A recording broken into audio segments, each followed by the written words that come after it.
Good morning, and welcome to Good Morning Success with Nicole and Demario. Happy Monday, you guys. It is Monday, the start of a new week, and you are tuning in to Good Morning Success. And what this show is all about is daily inspiration for the driven. However, we are airing a little bit early today because we have things to do. We are business owners, and we have some 9 o'clock a.m. appointments that we cannot be late to. Exactly. Here, let's cheers to that. So, what are we sipping on this morning? First of all, honey, what is it? Sipping on tea. The way you said that, you was setting it up like scissor. Yeah, sipping on tea. Right, we're sipping on tea. Good morning, Terry Budget. Welcome to Good Morning Success. Good morning, everyone. We hope that you have had a fabulous weekend. I know for us it's been quite eventful. Again, this is Daily Inspiration for the Driven, and I'll just set us up. And then we have a probing question today. Are you doing too much? Good morning, Sam. Good morning, Peter. Good morning. I know it's really early where you are, Peter. Sam, it's probably really early where you are, too. So we are going to make this short and sweet this morning. But first things first, on this talk show, every morning, we always start with what is on your agenda. It is a strategy for the start of the day. We usually start with what's on our agenda, and then we ask you to type in the comments what's on your agenda. What do you have planned? What are you trying to get accomplished? Right, babe? That's right. So, honey, do you want to start with the agenda, or you want me to? We can tag team on it. Tag team? Okay. Because 9 o'clock, we have a development meeting with a nice client. Yes, we won't. Or potential client. Potential client. We won't name her name. No. And you're going to be doing some research and guiding her through some things, correct? That is correct. Awesome. We're talking about CRM platforms, folks. Woo. CRM platforms. You need to get one in your business. Isn't that client retention management, right? Customer retention management system. What do y'all use for a CRM? Let us know.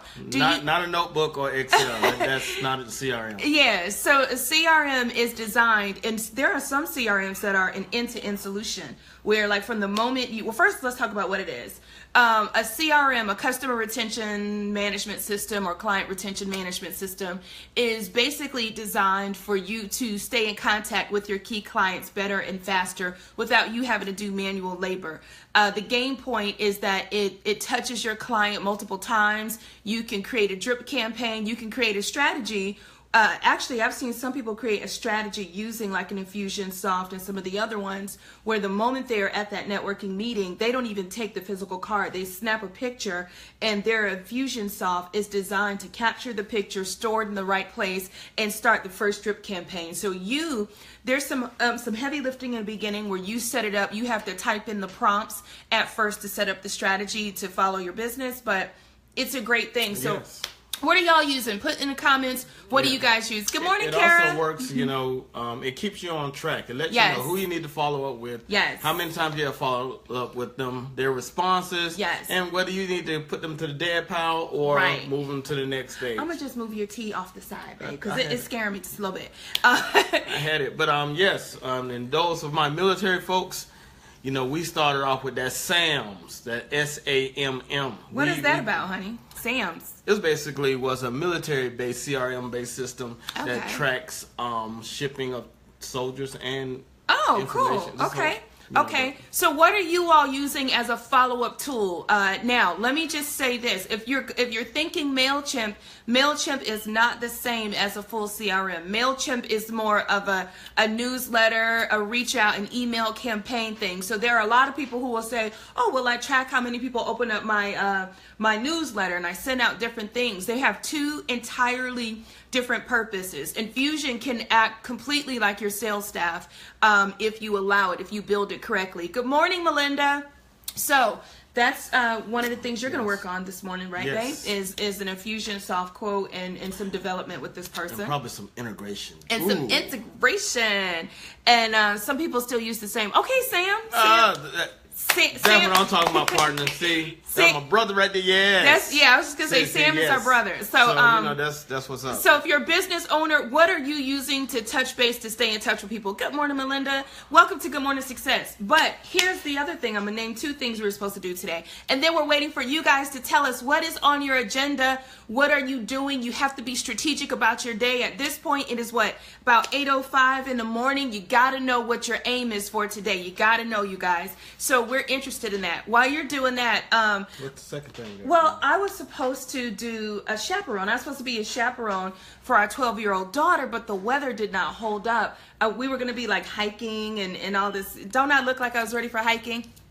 But it rained all last night, so the ground is going to be soiled. So unfortunately, we're probably going to have to take a rain check on that. But I'm really excited about the third meeting today that we have on our agenda. I will not say her name out of respect for our client's privilege, but with this third client that I'll be working with, this is our second session, and the focus for today is working to get her into the corporate sector. She's already a rock star in the small business world, but she's looking for corporate engagement. And what most people don't know, and I'm going to cheat real quick because I live by this model, but I don't have it memorized because there's some things you just do instinctively. So the model that I'm going to use with her to get her in the corporate sector is called Evaluate, Engage, Execute, Expand. And what happens is most people will come to me and say, I just want to be a big corporate speaker, right? They just come out the gate, they want to go right for the gusto, and they don't realize that you have to evaluate some things before you go for the engagement in the corporate sector. So right now, my client and I are on step one, which is the evaluate. And I'll give you guys a couple of tips. Normally you got to pay for this, but I'll give you a few tips. You got to evaluate the problem that you're trying to solve, evaluate the need, right? Evaluate the market, evaluate the competition, evaluate the solution, evaluate the vision, evaluate the benefits. So I have to get her to create a whole evaluation checkpoint to make sure we do all of that. That's building our case for the corporate market. And if you want to know more, book an appointment at what'sYourSecretSauce.com, and I will help you to get into the corporate arena with your skill. Now, I'm going to let you do some talking because guess what? People think that I do all the talking on this show. Really? What? Shocker. Man, who said that? So, y'all remember butt week? Ooh, T. You know what I'm saying? Yeah. So this is the deal. I'm going to ask you guys a question. Are you doing too much? Demario and I have these fabulous conversations, and we had a great conversation last night. And when I ask, are you doing too much? Are you thus distracted from your true purpose? Are you offering too much? Are you doing too much? Are you everywhere? Are you offering everything, which is a distraction from your truest and highest purpose? You had a fabulous analogy that I would love for you to bring up this morning on our show, darling. Okay, great. Okay. But first I'll acknowledge Peter. Peter says meeting and follow up. Okay, That's Peter. Great. Terry, listen to an audio an audio called Networking with Millionaires. Oh, cool. Sorry, the reflection killing me. But I tell you what, Terry. Hi, Jody. Good morning. That's what's up. Okay. Because, but anyway, getting into distractions. Are you doing too much? Your hair looks nice today. Oh, thank you. See, that was Well, a you know distraction, what? people. I use oil. See, are you doing too much with your business or with your focus or to achieve your goals? The one thing we was talking about last night was carriage horses. How many of y'all familiar with carriage horses? I'm sorry, you're supposed to be talking. Go ahead. This is your time to shine. Talk. Carriage horses. You ever been riding down the street in those popular touristy towns and you see the horse and carriage? Yeah, like Savannah and St. pulling the Augustine? couples. You ever really paid attention that the horse always has on blinders? Wait, say it again, baby. The horse has on. Blinders. The horse has on. Blinders. That's the word for today for 99 cents. Blinders. Blinders. Yeah. The horse has on blinders. Why? Well, because of distractions. The peripheral vision can startle a horse and make them take off and jump up and run all the way around. Yes. But once they put those blinders on the horse can walk straight. He's just looking at one step at a time to reach to where I got to go to. I'm not worried about what you talking about over here. Wow. I'm not worried about what you talking about over there. I got to go here, and that's where I'm going.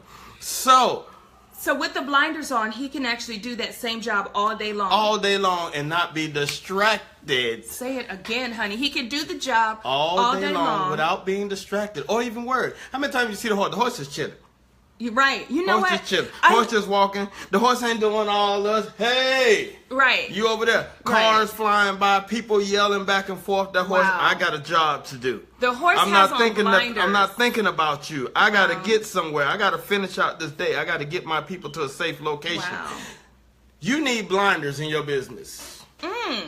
You need to put on blinders. This is deep. This is deep because a lot of people will say, take off the blinders, right? But in this case, what you're saying is in order to alleviate the distractions to get you from point A to point B to point C, you almost have to have on blinders. You got to put on blinders. Quit looking in your peripheral vision. Yes. Quit getting tempted. Right? Quit being distracted, right? Stop chasing people. Stop chasing things. Yes. Stop worrying about what's going on with your neighbor's house. All right. Stop worrying about what's going on CNN, because all of that, that's a whole nother subject. It's a whole nother thing. Get to where you're trying to go. Yes. Fast, expediently. That's off, what was that? That was a movie. Well, let me... Expeditiously. Expeditiously.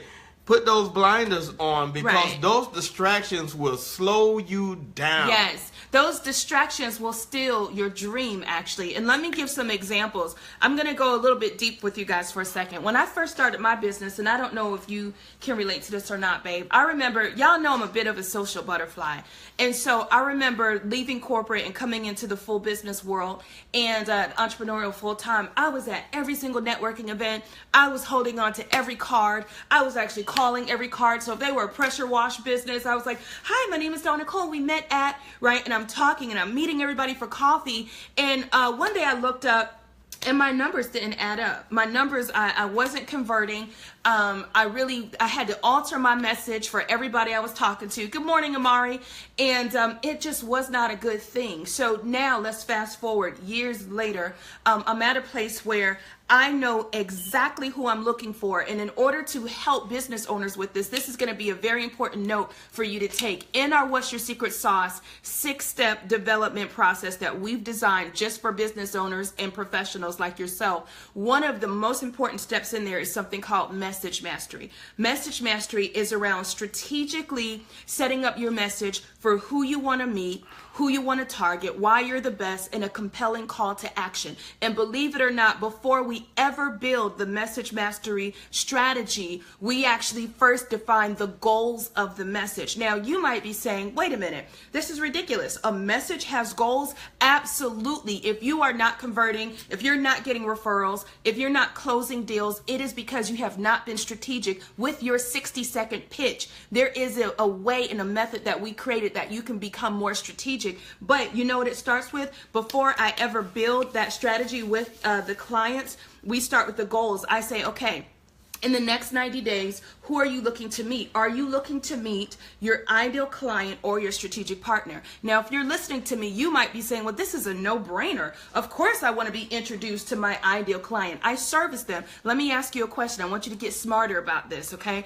If I was to introduce you to one ideal client, or if I was to introduce you to a strategic partner who could introduce you to 100 of your ideal clients. Do you see where I'm going with this? Which would you rather be introduced to? You have to be strategic. You have to have your goals laid out quarterly, every single 90 days. So it is not just going to these networking events, just haphazardly stating a message, a general message that connects with no one. It is about being utmost strategic about it. And it starts with your goals. Once you know what you want, you'll know who you need to meet. And I help guide you with that. My whole point of saying all of this, I'll bring it full circle. Now I know exactly who I am looking to meet. I am looking to meet a corporate decision maker in the HR or diversity and inclusion sector. I'm looking to meet someone in the government who has a large team and their team needs help rebranding or reestablishing their relevancy to the city or to the government. I'm going to help them with the secret sauce because the secret sauce will pull out the relevancy of why this team is absolutely critical.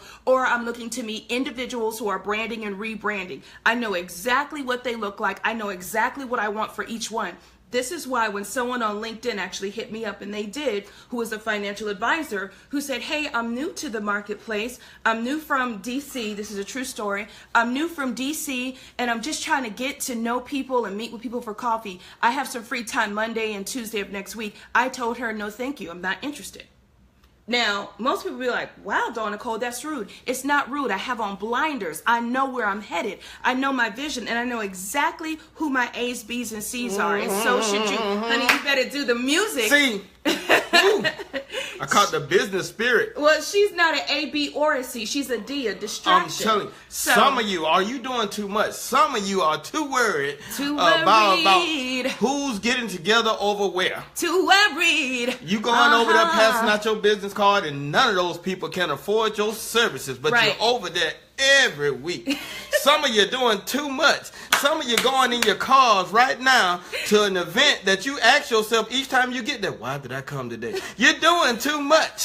Some of you are on Facebook looking at everybody's profile pictures and comments and everything. Honey. You comment on that when you should be lining up your proposals. Some of you are doing too much. Okay. Some of you are sitting there going back and forth talking with people that really don't do you no good. They're sitting there thinking that to themselves that they don't want to see you succeed. It's 7.5 billion people in the world, and you spending your time talking to the ones that's hating on you. Some of you are doing too much. Let me get... you done made Renee join. Good morning, Some Renee. of you are doing too much in your business. Put those blinders on. Put the blinders on, Deal y'all. with the people that want to see you succeed. Yes. That enhance your life, your business, your wealth. The reality is there are already people looking for the service you provide. You just have to find them. You need to find the people who are already looking for what you offer. Stop trying to force people to see your worth. Stop offering everything thinking that I'm going to throw something out there that's going to stick on the wall. The problem is you offer too much. Nobody wants to pay for a generalist. Everybody wants to pay for a specialist. Let me tell you, I can say that because everybody who knows me used to be like, dang, you got a lot going on. And I used to always get offended. No, I don't. This, and this. But the reality is I did have a lot going on. And I had to relinquish the fact that I don't need to be the master at everything. No. Even if I'm capable of, I don't have to be good at everything. I need to find out what I love, find the people who love it, and find out how to make money doing it. And so can you. Stop pushing your worth on people. It is your job to state your value. It is their job to see your worth. And that's why we do what we do. That's why we care. That's why we do this show. That's why we created What's Your Secret Sauce, to revolutionize the way people market their value. So I just want you guys to know, stop doing too much. Find your sweet spot. Let me tell you, I'm going to give a real example and then I'm going to wrap up because you got to go, baby. You got the 9 o'clock appointment. All right, so this is the deal. When I first started business, I was brand development, I was business development consulting. I can do it all. I am capable of doing all of those things I just named. The problem is I don't love doing it all. I didn't love it. That's the difference. Are you capable of it or do you love it? Huge, huge difference. And I found out midway, I don't really like the business development as much as I like the brand development. I can do both, but I don't like the hand-holding long term. I get excited when I can inspire a new brand and develop the brand. I get excited with that new love, that new romance. That excites me, right? And so it's accepting and owning the part that you love. You don't have to do it all. Once you find your sweet spot and you stay there, so many doors will open up. People always think, well, I don't want to narrow it because I don't want to close the door to other people who might need this, that, and the other. That's your problem. As long as you think like that, that will get in the way. If you become good at one thing that you absolutely love, multiple doors will open up. There'll be multiple ways to spend that one thing. So I want you to ask yourself, am I doing too much? Remember the horse, right? Yeah, the horse with the blinders on. Keep the blinders on. Ooh, you made me hit on the great point. Hit it, baby. Hit it, baby. What's up? Because I feel like this right here. Everyone might need you, but not everyone wants you. So stop wasting your time. Wait a minute. Say that again. Say it again. I said everyone might need you, but not everyone wants you. So stop wasting your time. I'm going to say this. Everyone might need you, but not everyone might be ready for you.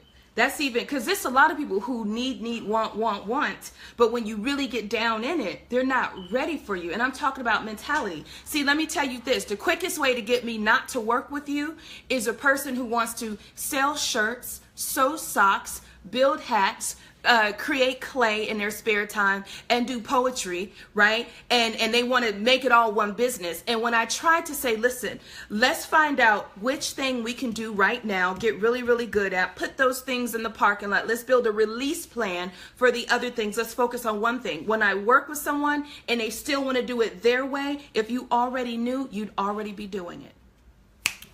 I just dropped the mic. Hello. Ron Moment said, of silence. know your limit. Know your limit. Yes. I'm telling you this. Yes. there, you know what? There isn't a limit, but know your place in the marketplace. Know your place. Know who you need to know. Know all the things that you need to do, and reach that goal. Yes. Because there isn't a limit, but there's I'm gonna work with you. Walk with it. I'll be looking at the time. I know we got. Okay. We good. Keep we it good. moving. Okay. I put extra minutes on there. Walk with it, babe. Know your limit.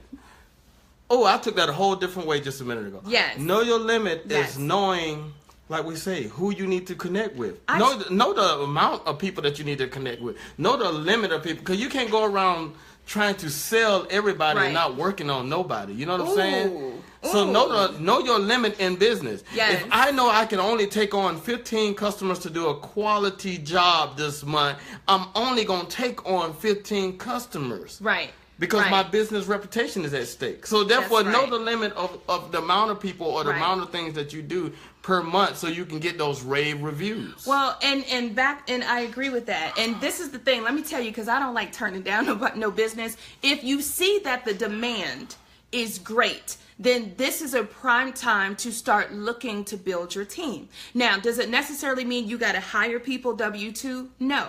It means that you can consult, you can 1099 some of this work out. So what I would do is, if I started to see I was up against my limit, and by the way, define what your personal limit is. Demario made a good point. If you're a one woman or one man shop and you have the capacity to only do 5 a month, right? When you start to see the demand, you need to start having some other conversations. Not having a staff is not a good reason to turn down business. When you see the demand growing, you start reaching out to other experts. And let me say this is so deep. Do you know that because of our position, we deal with so many clients, right? And so you and I are in a position where we touch multiple clients, some of them strategically aligned. You see what I'm saying? Some of them strategically connect. In fact, I was at an event, I'm not going to say which one, recently, I'll leave it there. And I was going around talking to these women and men individually, right, before I got up to speak. And a lot of them were saying, oh, I do party planning, I do wedding planning, I do event planning. So I said, hey, I just got through talking to her over there. She does hats and boutique, and she does gallery stuff, and she does event planning, and you do party planning. Y'all need to make sure you exchange cards. And I promise you, I got a look where people thought, why would I exchange cards with her? That's not my customer. Wrong move. Let me tell you exactly why you exchange cards with that person. Is because just what I said. If you even think about going into corporate, they are going to laugh you out of there if you show up as a one-man or one-woman shop. You have to show that you have the ability to handle capacity. That means you have to say, if we get a large bulk order in where we need to do an event, right, a corporate Wells Fargo or Bank of America event for over 1,000 people, it can't be little old you trying to show up to do that. You have to have strategic partners, right, or collaborators, people you can bring on board that you can subcontract out. So you negotiate the budget with Wells Fargo. So if the budget is a $1,500 budget for a 2-hour event, right, you take on the role, you demonstrate your ability to handle the capacity, because you're going to subcontract some of the work. You can even say, for this particular project, I'll bring on board 5 partners to work this, that, and the other. And you spell out how these partners will work to pull off this event. Now, only you and I know that you don't have a staff. But what you will do is you'll have a conversation with that woman I told you to go over there and talk to and meet. But some of y'all are so worried and so afraid of competition. What God has for you is for you. So stop worrying about your competition. Your competition and the right partners are the fastest way to scale your company. But some of us are thinking small and we're thinking the wrong way. So I'm telling you, the best thing you can do is surround yourselves with experts who are just like you, have the highest standards as you. You start having those conversations so that when the demand comes, you don't wait for the demand. I had all my conversations up front. Before I ever took my first work order, I built my strategic partner alliance. I went to all these people, my LinkedIn specialists. I went to my branding specialists at the time, the people who make the banners, right? I went to my whole position for the first 2 weeks of January in 2016 was to do nothing but have conversations. You know what I did my first year of business? What did you do, babe? I went around to small business owners and worked in their office for free to develop my processes and also to get the reviews so I can go get my major Proof client. of concept. Yes. Proof of concept. But you know what? When you was talking, it was a song in my head. What was the song, babe? It said, do you know where you're going to? Do you like the things that life is showing you? Where are you going to? Okay. Do you know? All right. Thank you, honey. Someone just tuned in But, and they got afraid. I'm telling you, you know what? Okay. That's for my old heads. If you're younger, Yes. if you're under the age of blind, you probably don't even know. 25. You won't know. Yeah. Listen, yeah, we got to wrap because Demario has to go and I got some work to do. I love you guys. I hope this has been helpful. If so, please share it. If you need any follow-up on things we discussed, go to what'syoursecretsauce.com. Most people will get a free 30-minute consultation. So go there, what'syoursecretsauce.com. Terry, I'm coming for you this week. I can't wait to have our session later this week. Peter's looking forward to our conference call. That's today. Yes. I'm super excited. And Terry got to acknowledge this point that not everyone that is with you is always for you. Very true. That is so true, man. Terry. But keep those blinders on because if they're Right. not with you, you can't see them anyway. You can't see Right. them. Right. One step at a time. Move it 1 foot in front of Listen. the other. Get those blinders going. I'm just pumping myself up for today. Okay. I'm pumping my own self You're up gonna today. do great, I'm baby. pumping myself up Come today in. Okay. because I see it. The Okay. blinders. Okay. You're doing great. One step in Listen. front of another. Oh, the blinders. Okay. Okay. You feeling this? Someone just tuned in and then called 911. They got afraid. They thought you were having a stroke. But I just seen a heart fly Okay. across the screen, so somebody's getting. But listen, I will say, beware of people who don't smile and they're not happy for you when you win. That's the fastest way to know who's not for you. When you win, someone should be rooting for you. Okay, if they're not rooting for you, if they're not right there with you, if they're not celebrating your wins with you, they are not for you. I cannot tell you how many people I've deleted and I've blocked off of my page because they were taking up rent room and real estate on my Facebook friends list, and I would have these wins and these successes. And it's okay that you don't make every event. I understand that. It's okay that you don't buy every product, but the least you could do is acknowledge some of my wins. If we're on the same team, if we're aspiring to go to the same place, I'm going to support and acknowledge you. And so if you don't celebrate when we win, it makes me question. And so just beware of your circle. Okay. And I got to hit this up because Terry said sometimes you have to remove the blinders just to make sure you don't get blindsided. You made me think of a great point with your brother this weekend. Your brother was teaching some boxing techniques because that's what he used to do. So, he said where you look is where you'll fall. Yes. So when you're looking down, that's where you're going inside of a fight. So therefore, I'm not taking off my blinders because I can't look at you. Right. Because then I'm giving you energy and I'm going to fall to whatever that you're trying to implant into my mind. Right. Keep those blinders on. Know that God got both sides, left and right. You good to go. Let's go. The blinders are specifically for your vision, for you to focus on the steps that it takes to walk to the vision, right? So I'm not saying be blind and stupid when it comes to relationships. I'm talking about put on the blinders in terms of walking forward, not getting distracted by what's in your peripheral.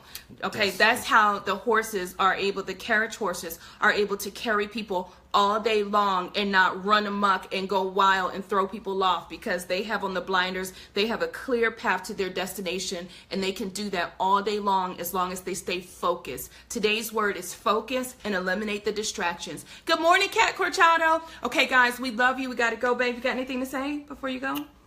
We have said it all. All right, share this, you guys. If it was helpful, please comment. Let us know if this helped anyone today. Until next time, stay on the grow with yours truly, Dawn, Nicole, and Demario. All right, peace.